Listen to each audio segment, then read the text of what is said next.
دنیا کے مختلف ممالک میں جانا ہوتا ہے. تو ایک دفعہ میں اٹلی گیا تو وہاں ایک شہر میں مجھے کچھ دوست لے گئے. تو وہ چھوٹا سا گھر تھا, تو 20 سے 30 لوگ وہاں رہ رہے تھے. تو میں بڑا حیرت زدہ ہوا. تو میں نے کہا کہ آپ یہاں تنگ سی جگہ پہ 20-25 لوگ رہ رہے ہیں, تو اتنی مشکل میں کیوں رہ رہے ہیں؟ تو کوئی بڑا سا گھر خرید لیں, آسودہ رہیں. تو انہوں نے کہا کہ جناب آپ ہمارے علاقے میں جا کے دیکھیں, 5-5 کنال کے گھر ہم نے وہاں شروع کیے. ہم یہاں کمائی کرنے آئے ہیں, عیش کرنا تھوڑے آئے ہیں. ہم تو چند سالوں کے لیے یہاں آئے ہیں, اس لیے ہم یہاں سے کماتے ہیں, بھیجتے وہاں ہے جہاں ہم نے ہمیشہ جا کے رہنا ہے.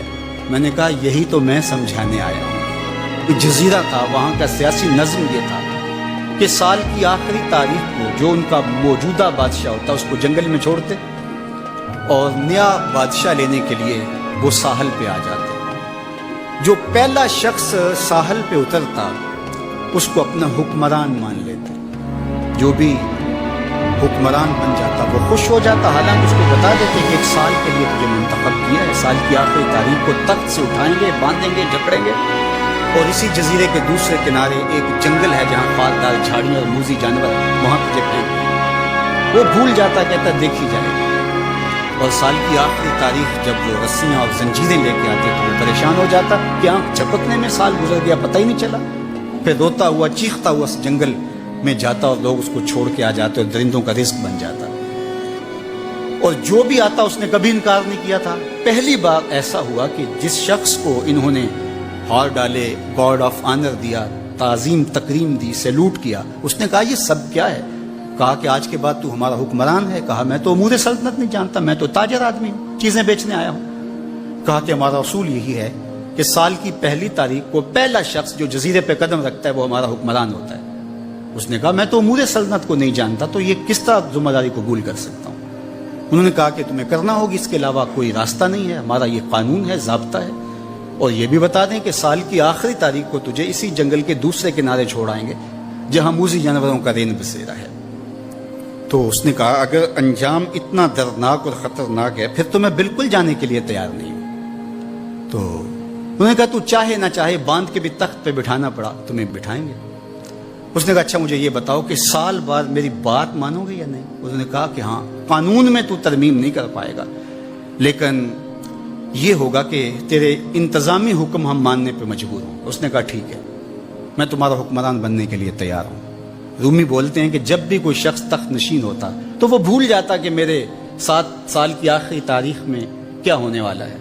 وہ عیش و عشرت کرتا اور یوں وقت گزارتا, سال کی آخری تاریخ آنکھ جھپکنے میں آ جاتی. لیکن یہ پہلا شخص تھا, تخت نشین ہوتے اس نے پہلا حکم نامہ جاری یہ کیا کہ کمانڈوز بلائے جائیں. بلائے گئے. کہا اس جنگل میں چلے جاؤ جہاں تم بادشاہوں کو پھینک کے آتے ہو اور وہاں کے موذی جانور کاٹ ڈالو. پھر بلدیہ کے ملازمین بلائے, کہا جاؤ جا کے وہاں کی جھاڑیاں کاٹو. پھر معمار بلائے, کہا جا کے وہاں محل تیار کرو. کچھ لوگوں کو بلایا, کہا جا کے وہاں پھول لگاؤ, پھلدار درخت لگاؤ, سایہ دار شجر لگاؤ. پوری حکومتی مشینری اس جنگل کو کٹوانے, وہاں کے موذی جانور قتل کروانے اور وہاں خوبصورت محل بنوانے, کنویں کھدوانے اور پھلدار درخت لگوانے میں صرف کر دی.